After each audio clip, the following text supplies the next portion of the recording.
Aloha, my name is Anna Covert. I'm coming to you from my battleship here on the beautiful island of Oahu. This week on the Covert Code, the topic is podcasting as a growth engine. My special guest is Dennis DM Meador, the founder and CEO of the Legal Podcast Network, who helps attorneys grow their authority and personal brands at scale, leveraging tactics including podcasting, positioning, and consistent content development. Today, he's here to share how any business professional can build trust at scale and why podcasting is still one of the most underutilized marketing strategies out there. Thanks so much for being here. Thank you for having me. So DM, let's get started here. Tell us a little Cliff Notes version of your story. I'm really interested to see, it didn't look like from your profile, you were actually a lawyer. So why legal? How did you get to where you were to where you are right now? Sure. So first of all, coming at you from the beautiful island of Ambergris Key in Belize. So island to island, Wow. There we go. Yeah. So, and I think I'll be in your neck of the woods next month, January or February. Yeah. I don't know. I'm on your island. I think I'm on the big island with a K. Is that right? Kona? Anyway. You want Kona? Yeah. Kona, yeah. My wife's into, believe it or not, scuba diving. Who would have thought, living on an island in the Caribbean, that she likes scuba diving? Yeah, big shock. I mean, I don't go past 10 feet below the water. Like I'm a snorkeler. She's a scuba-er. But anyway, my life started out Air Force brat first 7 years. Kind of give you the highlight Cliff Notes of Air Force brat first 7 years, 9 states before I was 7 years old. Wow. Lots of moving. I can't even count how many places I've lived in my life. I've just had to keep it to states. I think 15 states, 3 countries now. So a lot of moving around in that first part of my life. And then at around 8 years old, we moved to the Midwest, stayed there till basically I went off to college in a place called the Quad Cities, Iowa, Illinois, border on the Mississippi River. Spent my teen year, or from 8 to 13, my parents got divorced. My mom started dating like heroin dealers, crack dealers, pimps. She got into, running the streets, like pretty rough stuff, Yeah. So that was pretty intense. Me and my sister kind of took care of ourselves, and that kind of taught me like to keep an eye out for money. Then I moved in with my dad at 14, started my first business, basically took the younger guys in my neighborhood. I had all the snow shoveling, raking leaves, mowing lawns, newspaper routes, and I basically would do the management of them and they would do the work. Oh, And so my brother, his friends, there was, 3 or 4 guys, and I managed all these different jobs. That's what kind of got me into, wow, I make way more money and have more time if I put something together than if I actually do it myself. Like sure. the person who can put people together, motivate them, and get them moving in the right direction will get so much further than the person who just runs by themselves forever. Yes. And so did that. I mean, at 16, I got super serious about church. I became started speaking in churches at 16 years old. I was also like traveling around singing that from school. And then I would speak in churches sometimes with that. I would usually speak if I was in like youth group. The youth pastor that I had, he actually wouldn't speak when I was there. Like I had to do the speaking because I had spoken in church. He's like, I'm not speaking when you speak. I was a pastor at 18. I got married at 19, had my first kid at like 22, maybe 23. Well, let's see. My son's 25 and I'm 40. So it's 23. I was 22 when he was born, though, because he's born in February. So super, super intense, young. In my early 20s, I started my first company that was like an actual on paper sort of company where I retired. I actually lived in Romania for 3 or 4 years. That's where my ex-wife was from. And ran my company from there. It was another advertising marketing. I got into advertising and marketing at 18 when I was in school for pastoral theology, and they were just paying the best. And then I went into management and did real well, and then got recruited and traveled and made money. And 20 years old, making $3 to $5 grand a week, like not a bad gig. And then got back into it, created a company, came up with a product. It did really well. I think we were doing like 3 million, 4 million after a year. We started with just me and him in an office and no money. And that kind of, really gave me a springboard into understanding what being a business owner could really do for me. It allowed me to work in fits and spurts. which I tend to be like super intense. Let's work all the time. And then just like, like kind of back Burnout. off for a little bit. And then Yeah. I don't even know if it's burnout. Like what I call it is I call it energy flow. So because now I'm mostly in a creative state on podcasts, looking over my company, it's mostly stuff that happens up here. What I mostly have to do is live a life that harnesses those moments when intellectual clarity comes in. And you can't box in your brain. If your brain wants to think of something smart at 3 a.m., write it down because chances are you're not going to forget it. So that happened. My business partner ended up ripping me off for a lot of money. I ended up, I had like 15, 20 people working for me, starting a second office of that business. Then I got recruited into the legal industry selling advertising shortly after me and him kind of stopped working together. And I was just like, I'd been selling ads for like $300, $500. And yeah, it was nice. Like I could sell like 10 a day, sometimes more. But like I started talking to attorneys and these packages were like $5,000 a month. And I was like, holy cow, like these people, I thought ads was like $300, $500. Like, my brain and my money, although I'd made good money, like it didn't, like I couldn't register that people paid that much for marketing.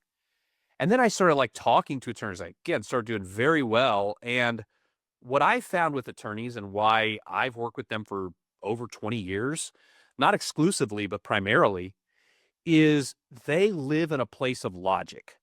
So, like, some business owners, you call them and you're like, hey, you should really do this. And they're like, why should I do it? And you're like, well, I think it'd be good because of this. They're like, yeah, I don't think so. And you're like, well, have you thought about this? Don't you tell me how to run my business? Like, I've done this. And you're just like, whoa. Attorneys, for the most part, if you say, well, have you considered this? Okay, well, yeah.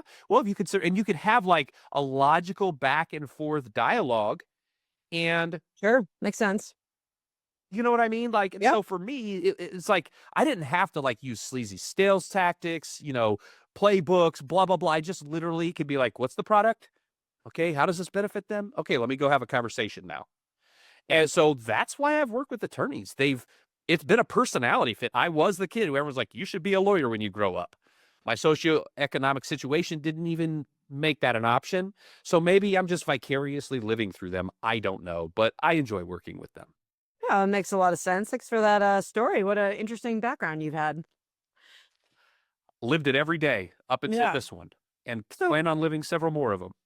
so tell me, we're both here on a podcast talking about podcasts. When did you start looking at podcasting as a missing or a real opportunity in marketing that didn't exist before?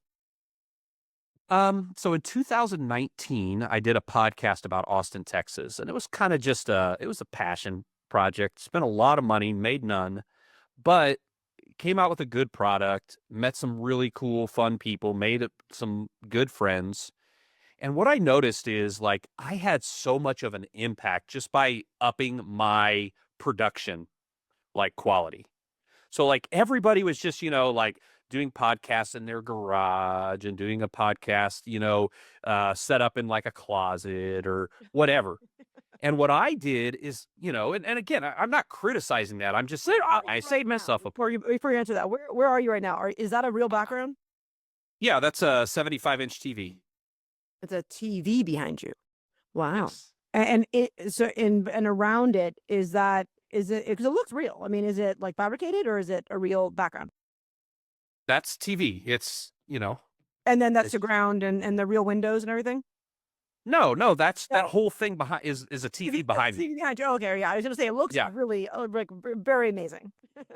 Yeah, I mean, it's Yeah. just a TV. I saw like I was trying to find somebody to up my game because I started Yeah. with like lighting in the background and cool lights and stuff, and I was like, that doesn't quite look professional. Like, and then I came across something on like Facebook or whatever, and I went to this company and they're like, well, it costs this much, but you're in Belize, you can't really ship there, so here's our instruction manual. Do the best you can with it. So then I like kind of came up. I bought light kits and I had a DSLR.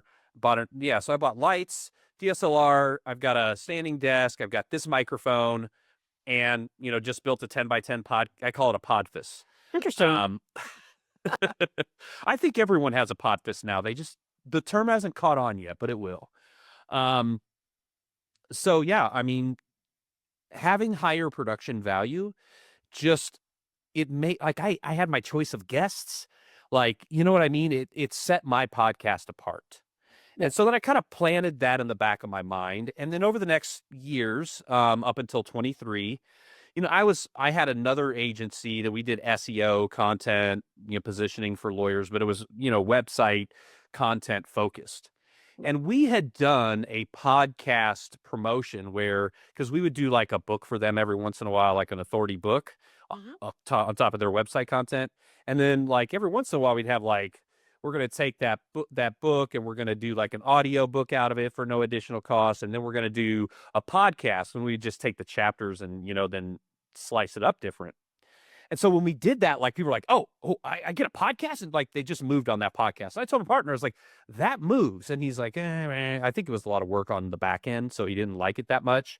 But I would constantly have attorneys asking me, do you guys help with podcasts? Mhm. What do you guys do? Do you do podcasts? Like literally. So go back to 19, which I started with that guy in 18. So go back to 19. I learned what I learned. And now I've worked with attorneys for 20 years. I'm really big on frictionless. Like I don't like friction points in interactions with my clients. If I see a friction point, if I could tell I'm rubbing my clients the wrong way because of this, that, or the other, I'm going to do what I can to smooth that out. And so like Give me an example of I a was friction point. a friction point. I can give you 50,000 Well, examples what's with the my top clients. friction point, and how do you overcome it for everyone who's listening? What's the tip right now that you can use? Well, I'll give you what we've overcome because we're constantly overcoming, right? Like we're constantly launching and revamping and redoing our product to make it better and to add more to it. So one of the issues that we were having is like all of a sudden out of the blue, like all of our clients started emailing everybody who had ever come in contact. So me, the salesperson, the graphics guy, the producer, like, every time they had a question, every time they had an issue, I'd be like, okay, who's handling this? And it just become like one email would come in and it would shut down like 5 people for 4 hours. Yeah. And I was just like, okay, what the heck? So what I did was I was like, all right, here's what we're going to do. We are going to have one client email, client@thelegalpodcastnetwork.com. We're going to get one phone number. We're going to put it on our website. This is the client's phone number.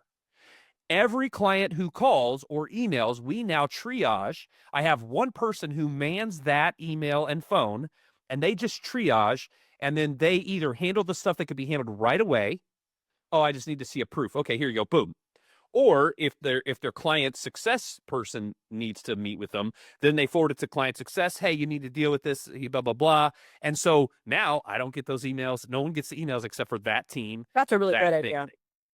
So that was one example of a friction point that we had. I love that idea. I might apply that for myself because, no matter, and I know I have a lot of clients who are listening right now, but one of the things that's always, because I get so many emails and I have 20 contractors and lots of clients, and it's so disappointing, when you miss an email that you really wanted to get, right? Yep. But it's impossible to see them all. And then, you ask a client to copy others, when they apply to certain types of things, so people forget. So I think this is a really great opportunity just to make sure that it's easy and no one has to think about it. Yep. Like the client doesn't have to think about it, Yeah. Yeah, exactly. So like that's what I've always been obsessed with that. Like I want it to be easy. So a few things that I did when I started the company, and I hope to be able to continue this, forever. But like when somebody comes on with me, as long as they stay active as a client, I don't raise their rates. So I already in 2 years have some clients that are paying 40% less than my new clients. Right. Because I do the same thing. they invested in me and stayed with me. The other thing I do is when I roll out new products, I don't roll them out as more ways to get money from my clients.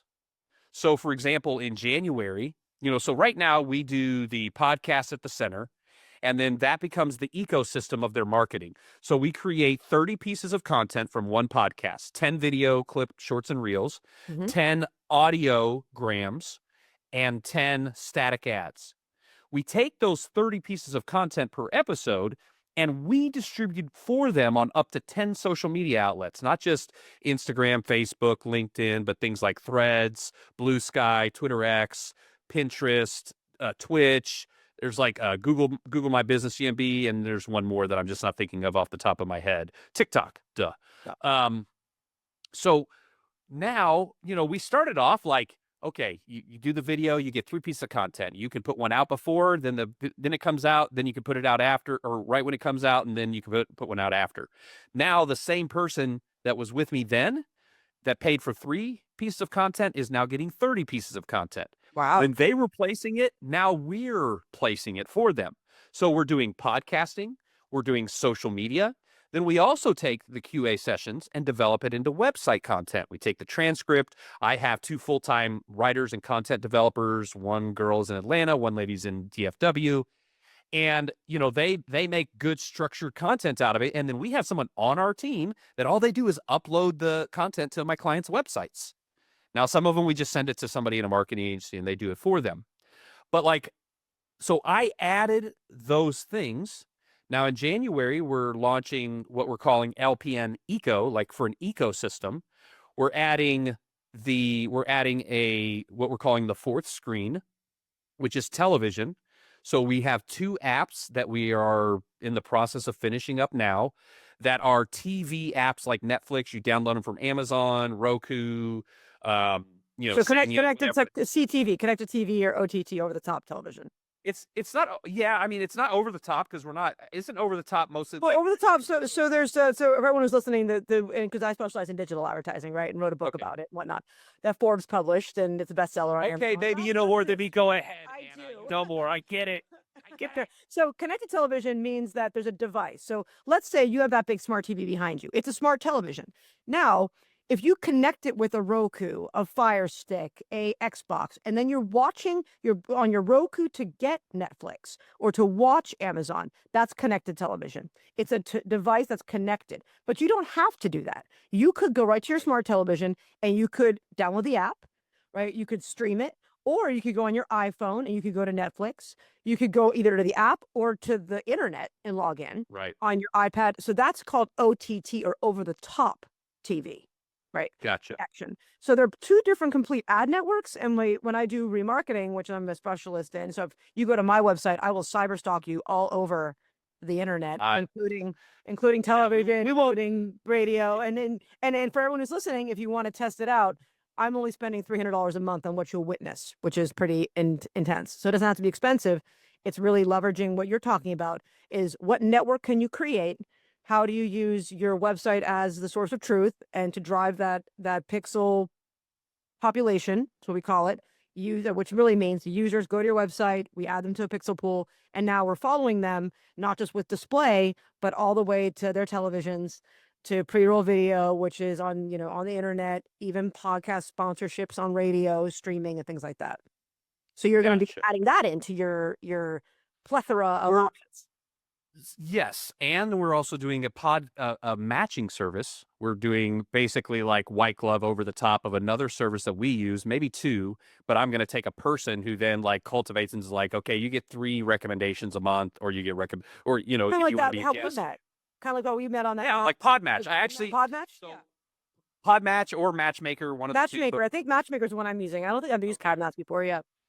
Podmatch, I actually like a lot. He does a really good job. Alex Sanfilippo, he is a podcaster for podcasters, and doing what he does, he should be. But what we're doing is essentially I've got an account there as an agency, and then we're going to agency my clients into it and some of their shows, and just kind of see, maybe do 10 and then see how that goes, and then do 25. And then my hope is by Q2 or Q3, we have 3 big launches, and I just don't have the agenda in front of me. But by Q2, Q3, we're going to have that podcast matching service, where if you want to be a guest, or if you want to if you want to host people on your show. And what that does is now we've got one podcast that becomes a television show, something on your phone. It becomes shorts and reels. It becomes website for your content, and literally from 30 minutes of their time. So that's where so let me ask you now, because that's amazing, by the way. I think that's really incredible. Tell me now, when you being a marketer as well, when clients come to you and say, okay, well, what's the ROI on this? What metrics are you looking for to prove to them that this is turning into business? So I've never been a big person on tracking all the way down to my client. So what I do, and what podcasts do, and what this approach does is so different because anybody, like all my clients, they're just like, oh yeah, people, everybody I talk to are like, yeah, I was watching your podcast and I had a question. And like, so they literally, Hear it. the podcast itself does it back. Like if you look at my testimonials that have been coming in from my clients, like we don't prompt them. We're like, well, what do you like about this? They're like, well, it's easy and we like it and it's helping me. But, honestly, I'm getting a lot of clients out of it. And it's almost like So it's kind of like back to the idea of traditional advertising where, that famous saying of we know half is working, but we don't know what half. It's kind of the same thing. It's like when you run television commercials, traditional TV, you can't necessarily exactly track that boost in your traffic back to TV, but we can say when the TV's running or the radio's running, we had just done better. Right. So it's like correct. and that's part of like just overall awareness and not all clicks can be quantified now. And that's specifically important when we talk about bots and what is fake and what is real. Like the most real thing that there is someone telling you, I heard it, I watched it, and now I'm right in front of your face asking you to help me with my business. Right. I think that's really cool. Yeah. So that's what we do. And I mean, our retention is mid-90s. I mean, probably 75% of my clients I fire. The clients that I don't have, not period. Yeah, we bring on 1,000 clients just to keep 250. No, 75% of the people that no longer work with me are because, like, I just sent out an email last week, and I was like, all right, guys, send me who you're electing as a client and tell me why you're electing them to no longer be a client. I mean, can I guess why? Can I guess the reason? Sure. The number one reason is they can't commit to their own schedule. Because I mean, like what I know about with podcasting for myself, because I have 2 podcasts. This is the one, and we just hit 80,000 subscribers today on YouTube, so I'm really excited about that. Congrats. Thank you. It's a very big deal. This is going to be our 95th episode. But then my second book, The Solar Coaster, which I just self-published in September, is already up to 25,000 subscribers. And what I know is the most important thing is consistency, right? And having that guest and making sure to be on time. And if you skip an episode, I mean, I don't know how you feel, but I think that's the number one reason people, that's how you fall off. What are your thoughts? Yeah, I absolutely agree. And so, but it's usually has to be 2 factors if that's one of them. Because like if they're trying to catch up and then we'll be like, because some people like the first 6 months, it was like pulling teeth and then they got a case and then they were like all in and they just like, switch. Okay, I'm going to do a podcast studio and can I do another podcast? And like, we will accommodate that. So it's like, I understand like for the attorneys that, they the time commitment, but that's why I try to do like literally we have 1-hour sessions or 2-hour sessions. If you do a 1-hour session, that's 2 podcasts. If you do a 2-hour session, that's 4 podcasts. So you can do 1 2-hour session every 4 months and just have a monthly podcast. Wow. Or so we've tried again, friction, right? So yeah, we know that they can't show. And because we're talking about evergreen content, we're not talking about the news and how it impacts criminal defense. We're talking about criminal defense in my state, in my jurisdiction, and how that applies to me. Yeah. So that doesn't change nearly as frequently or as often.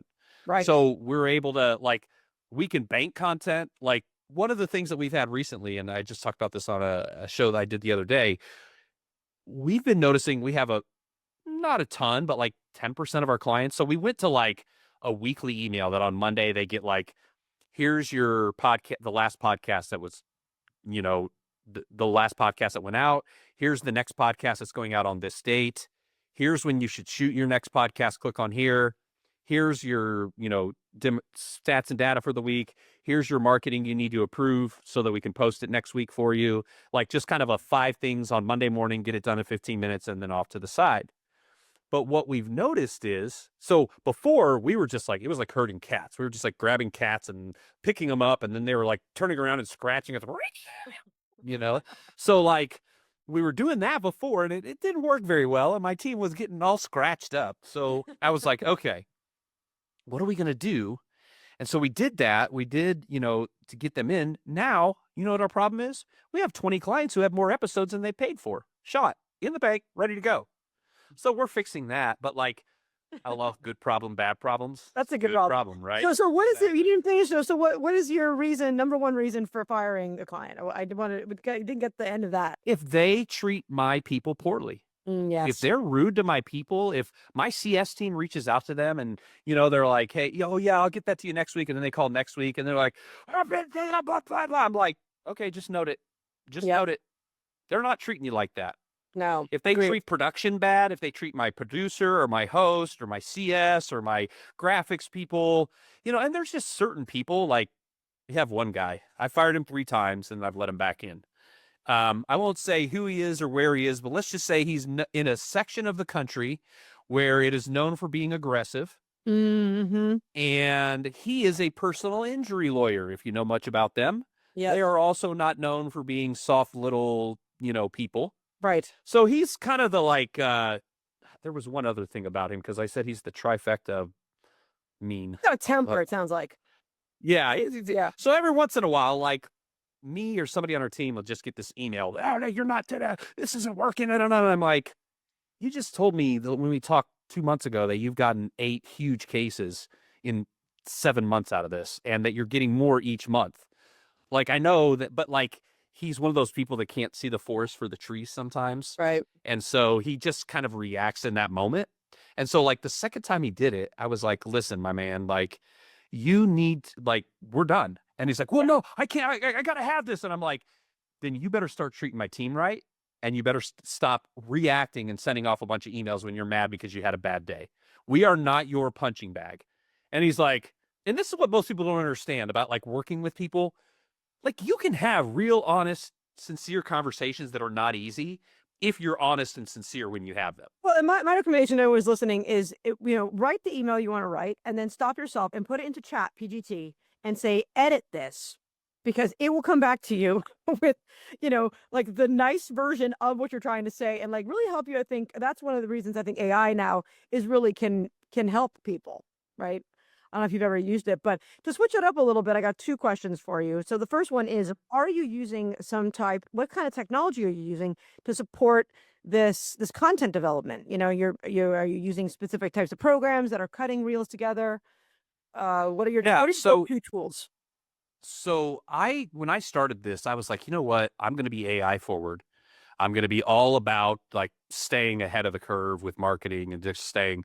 So, for example, I have an individual, he's in South Africa. He actually used to live on the island across from me, a young man. I think he's like 23, 24 now. He just does AI and he studies it when he's not super busy with projects or whatever. Now I have 2. Actually, I have him. He's in South Africa. He was on the island here. And then I just hired another young man. I think he's in the Netherlands. Wow. And he's like 30, 40 hours a week. So between the 2 of them, they are the AI team and automations. And so their job is to, on the one hand, test. Because with technology and SaaS right now with AI, there's something new every 3 days. Everything's revolutionized. And instead of me being like, am I missing out? Am I missing out? What am I missing? What am I missing? Could I just like press 2 buttons and then I make $1 billion? Like what's going on? Because like, that's what they make us think, right? I know they make you feel that way. It's true. No. You're just like, I don't make a lot of money. Like, I guess I got to do what they say. So, I have them test stuff and then I also have them apply. So one of the examples, and the other thing that I do is everybody in my company, I have them spend 2 hours a week on further education, whatever their position is. It can be a hard or soft skill as long as it directly correlates with what they do. So a lot of our guys that do like graphics, and they're constantly testing stuff. So we're testing, like I have somebody testing the script and I'm like, do we need the script for this, that, or the other? We've used Opus Clip Pro. We used to use them to cut up our videos. Yeah. The problem I had is Opus Clip changed their algorithm and they were splicing conversations together that weren't making sense. So I need something that works at scale. So if we're producing, we think about 300 episodes, right? A month. It's about what we produce. Wow. With just 300 episodes, 10 reels. That's 3,000 reels a month that we create with our team. It's a lot. It's a lot. Yeah, I would agree with that statement. Yes. And so like when you're clipping and 10% of them or 20% aren't good, the problem is when you have a 20% inefficiency in a process and you scale it, it doesn't scale very well. No. So we had to go away from their algorithm and just kind of use a combination. We're still testing, but we mostly pull raw. We also have like QA people who do a lot of stuff. So I'm always examining our processes in what we're using that is external, what we're using that's internal. I have a team. So we have 60 total. I think about 30 are in Pakistan. And that's where like the backbone of like video editing, audio editing. And I don't hide this. Like a lot of people hide this stuff. And it's like, we all have people in other parts of the world. We're a global Like, community now, and this is the whole yeah, point, like, yeah. exactly. So, I have people over the world who work for me too. yeah, I don't have any in Pakistan though, but but I we're love at 9 countries. We've got the Philippines, we've got Pakistan, we've got Egypt, we've got South Africa, we've got Kenya, Ghana, the Netherlands, U.S., Mexico, Belize, El Salvador. Oh, we're at 11 countries now. So And, and let me ask you, how are you finding your team? Are you using like a crowdsourcing, or how do you honestly, find this diversity? this has been the best recruiting era I've ever had in my career. LinkedIn, I just freaking put up an ad in LinkedIn, and a day later, I have 100 to 1,000 applicants, depending on the position. Right. And then it filters them. I look at the ones that's filtered. That's usually about an 80% hit rate. And then the ones in the middle, because they're like good, better, best, although they use different language. And it's based on your criteria. Then I go to the middle and I kind of peruse through there, just make sure that somebody who I know doesn't have some of the right ingredients isn't being overlooked. And then I'll look at the last one. So I've pulled a bunch, but like a lot of people, I've been pretty fortunate. Some people I know, some people I've come in contact with, some people worked for me in the past. I've had people that like when me and my partner kind of parted ways, like they did whatever it was according to like how it needed to be with like permission of leaving him to go to me because we had to do legal stuff. Like I couldn't recruit them, but I still have 1, 2, 3, 4 people that worked with me before in my old company. So it's kind of a combination. So like Pakistan, that's all done by my team leader over there, Saad. And then these other countries have been from ads or personal relationships. That's interesting. So I've got another question for you here. So as we've this the other day, I had another gentleman on the podcast. He specializes in AI, and he had sent me a podcast that he had created using AI and some other tools, and he made it in like 5 minutes. He did one for me on a Zoom as well, where he took my website and 2 voices, and he used a couple tools, and it delivered back like a story. It was like dialogue between 2 voices, AI voices, but it sounded like humans talking about my website and about what I did, and it sounded incredible, right? It sounded just like the real deal. And he's like, oh, you could do this for every client. You could do this, really quickly. You could also have, you could create your own video. It could be like on a AI, right? And at first I got really excited. And then I started to think, well, this is a scary time for podcasters, right? Because if we can create content like that without ever having to shoot a person, right? Or creating a video, there's now looking to be millions of pieces of content out there. Who's actually going to watch them and listen to them? Do you think there's going to be a convergence? Are you concerned, or do you have any thoughts about, where the market's going as everyone starts to jump into this content creation? And is there going to really be authenticism later? Absolutely. I think that the call to being authentic is louder now than it's ever been. And here's why. Like, we're moving over to this like personal branding and founder-led marketing and all this stuff that's happening. Why is this happening? Because people have personified companies, because people are closer to 5 influencers that they follow than they are to their own 5 neighbors next to them. True. And that's just true. And so we've all watched Desperate Housewives, Dennis. So we don't want to be friends with our neighbors. Just kidding. Yeah, exactly. But no, I mean, I think ultimately people are craving connection through the outlet that they know. And this is what we know now. We now have a generation that grew up like this. We learned this behavior. I'm saying we 35 and above, 30 and above. We learned this through our life, but everybody else lived this. Yeah. And so we aren't seeing a need for less humanity. We're seeing a need for more humanity. And the people who are not afraid to be human are the ones who will do well in this. So it's going to be about, I'm going to say the top 5 to 10% of companies are going to have a layer of humanity. The bottom 5 to 10% are going to be pretty much just slop, AI junk. And in the middle, there's going to be some sort of like, varying degrees of the two. That's what I think. So like, I always tell people this, like, people can feel humanity. I mean, I don't know about you, but like, I was listening to Spotify a couple weeks ago, and I was like driving. I don't remember where I was driving. I was in the States, so I must have been in Oklahoma. Yeah. So this was back when I was in Oklahoma. I had Spotify on, and I was listening to it, and all of a sudden, this podcast came on, and I was like, "This doesn't sound right." Like this, and I looked, and it's AI podcast from them, just basically that about it. And I was just like, nah, I'm not interested in this. And I went to the next thing. I think it's going to be the same thing. People His will spidey detect it. senses, it's like, yeah, you have to, and I think that that's important too, because, now when people become addicted to this scrolling, and we both know, that 60% of content on social media is created by bots, right? It is not Mhm. real. It is not authentic. And now you're addicted with this cheap dopamine that are of people's lives that aren't even real lives, right? And that Mhm. is I think you're 100% right. That is like we have to now use the intuition of our, spidey senses, if you call it, to really tell us, we've all been so used to saying yes in life, right? Like, oh, like it Mhm. now is time for us to start saying no, right? And like what is our intuition telling us about who to trust and who not to trust?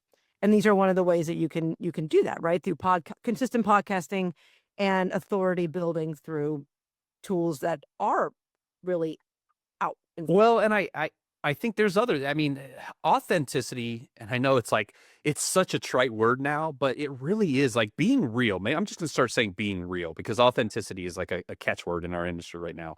But being real cannot be replaced. One of the things I started doing with LinkedIn now, I've been playing the LinkedIn roller coaster, getting my numbers up and developing relationships. And I've developed some great referral relationships, and we get tons of clients through it too. So like it definitely has a great product. But what I've started doing with my personal posts is if I post it instead of a reel that my team does and uses ChatGPT to write but like here's a picture, here's something from my life, a story or whatever. I've started doing a little asterisk at the end, and I'll say this post is certified organic, no use of Grammarly, no use of any AI. This is purely just me, everybody. I'll even say this post is semi-natural. I used a AI system, but it was my thought and I edited it a bunch. Like I literally just say, this is what this content it is.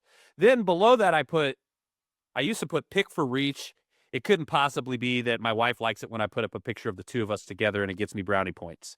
But I like to do things like that where I just kind of like two things. So I'm doing it for two reasons. One is I want to create an atmosphere of authenticity where people are like, I like about that guy. He actually tells you when it's him versus just stuff coming out. Number one, but number two, I'm trying to trick the algorithm a little bit because people who do read my content, they know if they go to that spot, they're gonna get it. But what do they always have to do to get to that spot? They need to hit that more. More button. And there's a lot of like what I've noticed this algorithm, all of them right now, is they are action based, not like click, comment, share, like the old Facebook algorithms, right? They did everything based off of what people did with the content, not how people interacted with the content. Now content is all about like I'll have 32 likes on something and 400 reach. And I'm like, what the heck? And then I'll have like 12 likes on something and like 3,000 reach. And I'm like, well, like according to the old algorithms, this performed way better, but it actually didn't perform better. And like, why? Because if people are clicking the more, if they're clicking, on the thing, if they're staying their cursor there and actually reading it, and like that's all stuff that we can't track, but we can see the results of it to be like, oh, this content really moved. It just didn't get the outward signs of movement that we're typically used to. It's called stopping the scroll. Exactly. Yes.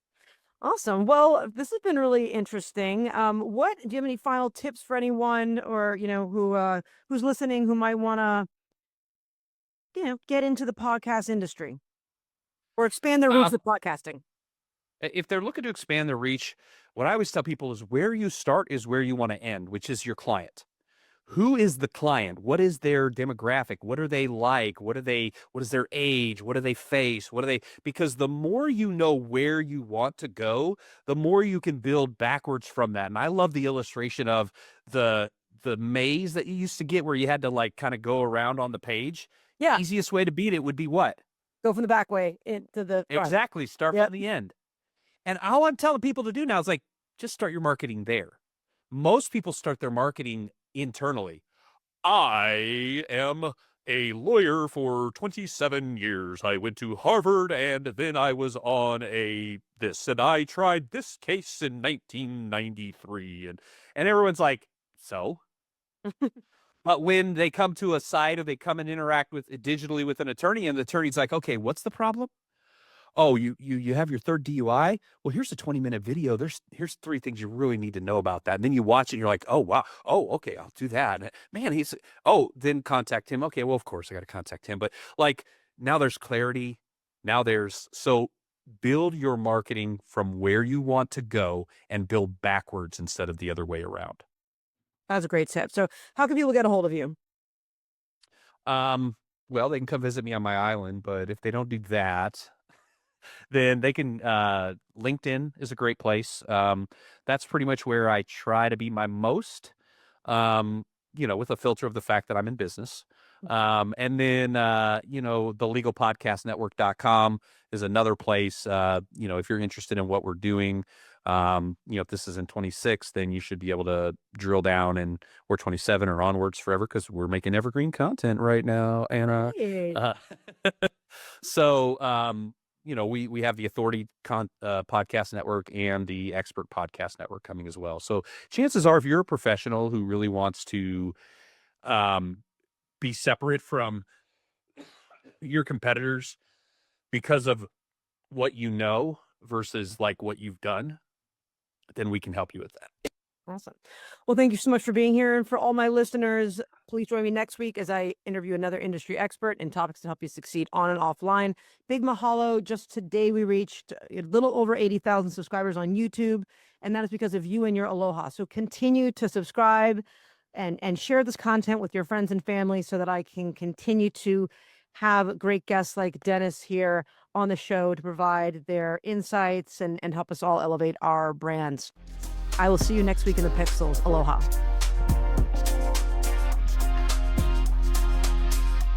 I hope you enjoyed this episode of the Covert Code Podcast. If you're loving the insights we share here, don't forget to follow us on your favorite podcast platform and leave a review. Your support helps us reach more digital innovators like you. Share this episode with your friends and colleagues on social media and help spread the word. And if you're in the solar space or just curious about where clean energy is headed, I'm thrilled to announce my brand new podcast, The Solar Coaster. This show digs into the real stories, trends, and challenges of the solar industry, with bold conversations and powerful takeaways you won't hear anywhere else.